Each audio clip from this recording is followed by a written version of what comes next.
No. In his own words, becoming an actress was more despicable than becoming a prostitute.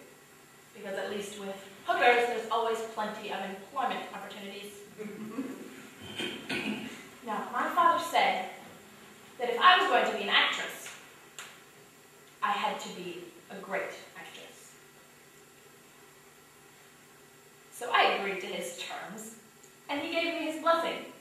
And I gave him a movie star for a daughter. And oh, how delighted he was. Pity I couldn't enjoy any of it myself. No, I was too busy making myself into a fascinating creature, isolating myself, detaching myself from friends and family, detaching myself from life altogether, really. But that's what one had to do. That's what you had to do to maintain your drive, to protect one's talent. Or so I thought, until I met Frances Robinson Duff.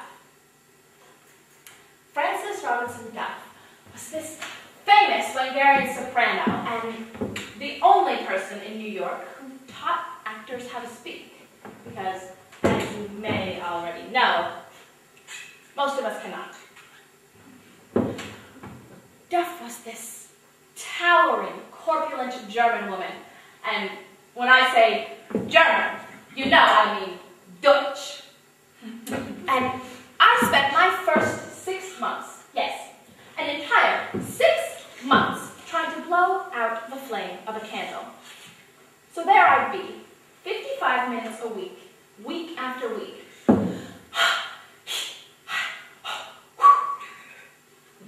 And after each and every the damn flame would still be there. But then, finally, the miracle happened, and that flame went out. Thank God. And I got my first job as an understudy for a fantastic young actress named Hope Williams in Holiday by Philip Barry. Holiday was a huge success, and Hope instantly became a star. Charming theater-goers with her boyish looks and silly expressions. Why, she had this way of walking, strutting, really, with her knees bent and arms swinging. Never understood it. But she got all of the crowd in roars of laughter. They loved her. She had incredible delivery. I watched her performance night after night. I studied all of her lines. I waited for my opportunity. I begged for my opportunity to show the cast, the audience, the world, really, that there was nothing Hope Williams could do that I couldn't do better. Finally, that night came. Hope Williams called in sick. Enter understudy. I took the stage that night, and I copied everything Hope Williams did down to the T. From the way that she walked, to the way that she talked, the way that she laughed, the way that she uttered each and every single word. Yet something was amiss. Places where Hope Williams got roars of laughter, I got nothing. Places where the audiences used to applaud, I got nothing. It was at that moment that I realized how good of an actress Hope Williams was, and how much I still had to learn. After the show that night, I ran in the pouring rain to Fraulein Duff's, and I cried, embarrassingly so. But when I finally calmed myself down, she looked at me with those beady little eyes of hers and said, "Katrina, do you want to be an actress? Sorry, my German is terrible. Or do you want to be a star?" Well, you know, I didn't have to think about that for more than one goddamn second. I got right up in her face, jaw forward, teeth clenched, and I told her that I want to be a star. Then you need a voice of a star, she said. A voice all your own. A voice that, even if the audience was blindfolded, would still be recognizable. and together we created Katharine Hepburn. After that, I could get any part I wanted. Keeping the parts, on the other hand, was a different story. Case in point, Death Takes a Holiday. We played Washington, Philadelphia, and right before we come to New York, that son of a bitch Schubert fires me.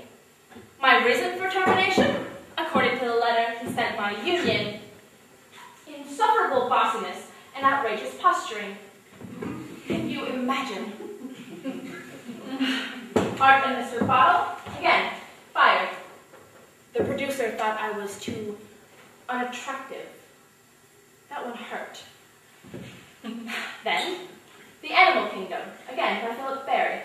Again, I was fired. But this time, it was done properly. By a telegram. Dear Catherine, stop. Your performance is excruciating. Stop. It is apparent that a woman of your vicious disposition could never play light comedy. Stop. Consider this your formal notice of termination. Stop. Merry Christmas. Stop. They all thought I was finished. They thought I'd go running home. Did I? Not a chance. I landed right back on my feet as Queen Anatope in The Warrior's Husband. As that play opened, I bounded down a 40-step staircase, 3 steps at a time, with a giant fake deer carcass around my shoulders. And when I hit the stage floor, I yelled, "Bring me a bowl of water! I'm in a terrible sweat!" And a crowd went delirious with applause. I was a hit.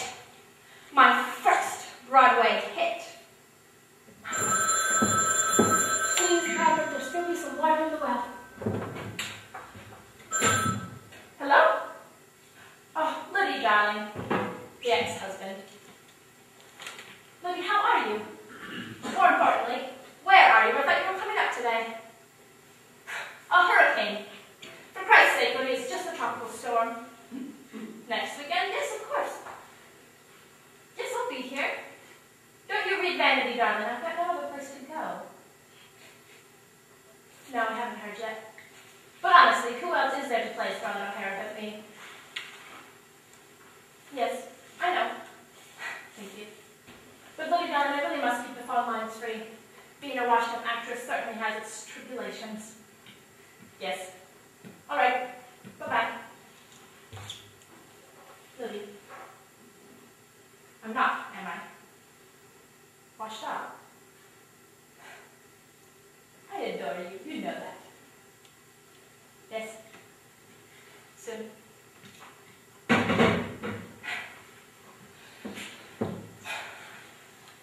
Liddy was my first lover.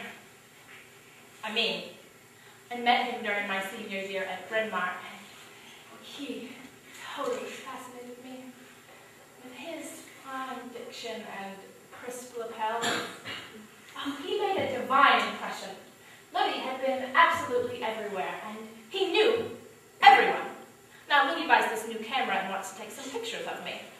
Click here, snap there. Fun. After about an hour or so of this, I decide to slip off my regulera and be photographed au naturel. So there I am, stretched out on this fabulous crushed velvet burgundy high-back shapes with matching tassels and fringe, while Liddy continues to capture my young Aphrodite appeal, frame after frame after frame, until we run out of film. Now, I'm sprawled out in all my glory, while Liddy is hovering and slobbering nearby. So, we did it. Unfortunately, due to the impulse and brevity of the situation, neither one of us thought to use, well, and secretly knowing what would soon transpire, I left New York, left my career, became a